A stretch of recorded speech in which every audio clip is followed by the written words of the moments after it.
бүгін біз жыныспен тіркескен аурулар жайлы есептер шығарамыз.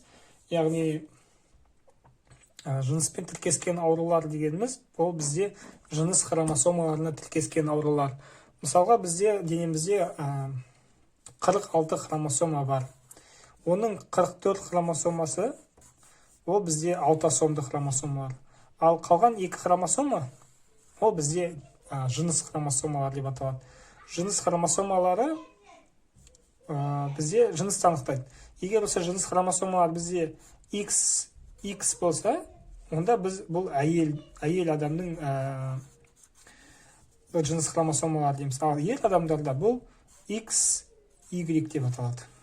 Осы XY болуы, біреуі X, біреуі Y, ол ер адамдардың белгісі. Ал мынау 44 басқа хромосома, ол бізде басқа көздің түсі, мысалы адамның бойы, шашының формасы сияқты басқандай белгілерді анықтайды. Енді бізде көптеген аурулар осы жыныс хромосомаларымен тіркескен болады. Осы X хромосомалардың біреуінде болады. Енді бізде мысалға көру нервінің атрофиясы деген ауру бар. Осы ауру бізде X хромосомасына тіркескен ауру. Соған бір есеп шығарып көрейік. Яғни бізде көру нервінің атрофиясы бізде рецессивті белгі екен. Деп біз сау адамды белгілейміз, кіші амен біз көру нервінің атрофиясы деп жазалайық.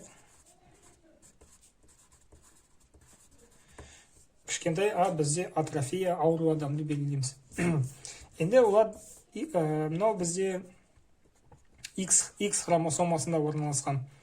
Яғни қазір біз ата-аналарымызды берілгені бойынша осылай әйел адам бізде тасымалдаушы, ал ер адам бізде сау екен. Яғни біз ер адамды XY деп белгілейміз деп айттық. Яғни ер адамның белгісі XY сау дейді. Сау адам болса біз үлкен аны қоямыз, ал Y-қа қоймаймыз, себебі бұл ауру бізде X пен тіркескен ауру. Келесі әйел адам бізде тасымалдаушы дейді. Тасымалдаушы дегеніміз, яғни өзі ауырмайды, бірақ мынау геннің қазір көрсетем. Яғни тасымалдаушы дегеніміз ол бізде өзі ауырмайды, бірақ гетерозиготалы деген сөз ғой. Бір үлкен бір кіші Яғни өзі адам ауырмайды, себебі үлкен бізде доминантты ғой, сау. Кіші бізде тасымалдаушы, себебі мынау балаларына берілуі мүмкін. Қазір есепті шешіп көрген кезде түсініктірек болады. Енді міне тура сол сияқты бұрынғы есептер сияқты моногибридті будандастырудағы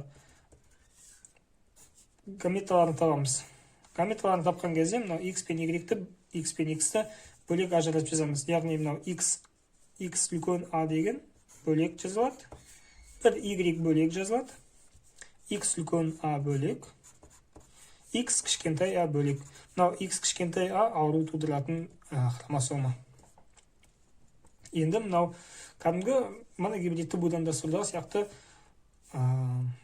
шағылыстырайық. Мынау X үлкен аны X үлкен Аға, X үлкен аны X кіші Аға, сонда X үлкен A, X үлкен A. Мынау бізде X үлкен A, X кіші A шықты. Енді Y-ті аған, Y-ті осыған. Сонда X үлкен A, Y, және де X кіші A, Y болды. Үлкен A бізде. Енді F1-ті жазайық. F1 бізде, яғни X үлкен A,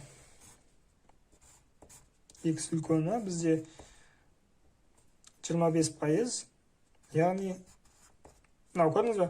X деген ол бізде әйел адам. Үлкен A болғандықтан екеуі де. Мынау әйел адам сау. Толықтай сау. Ол ешқандай тасымалдаушы емес, толық сау адам. Келесі бізде XX, ол да әйел адам.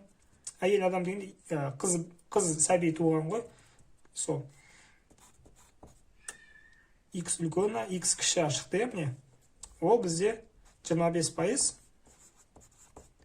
сау. Бірақ сау тасымалдаушы адам. яғни мынау кішкентай асы бар, бұл балаларына берілуі мүмкін. Жаңағы оның шешесі де тасымалдаушы болды ғой.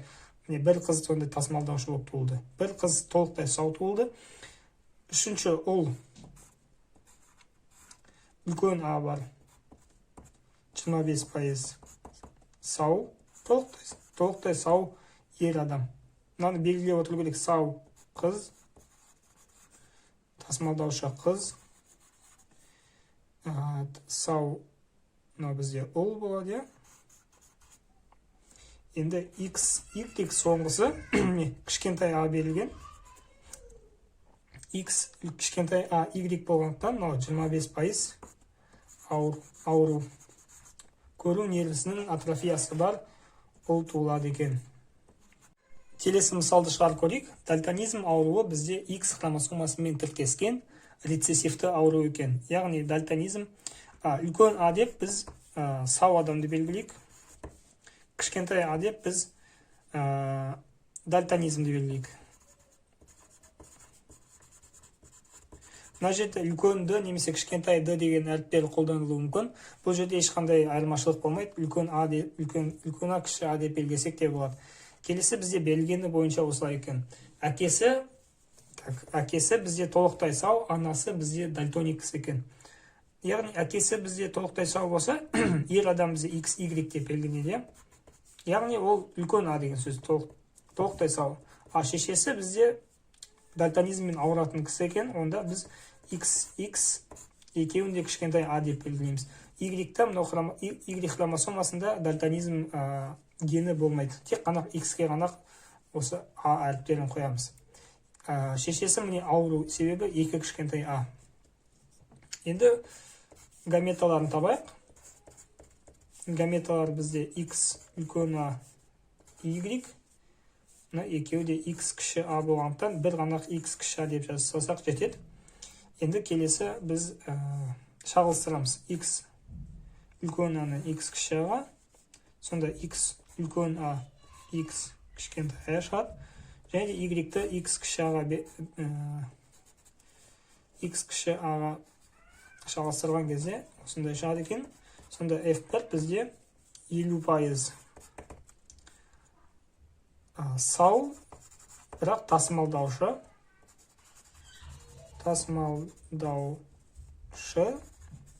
қыз.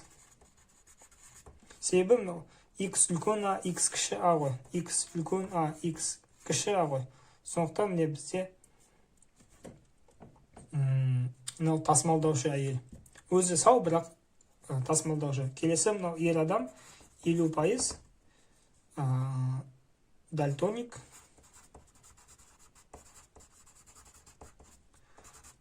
Ол туу мүмкіндігі бар екен. Бұл бізде X кіші А, Y.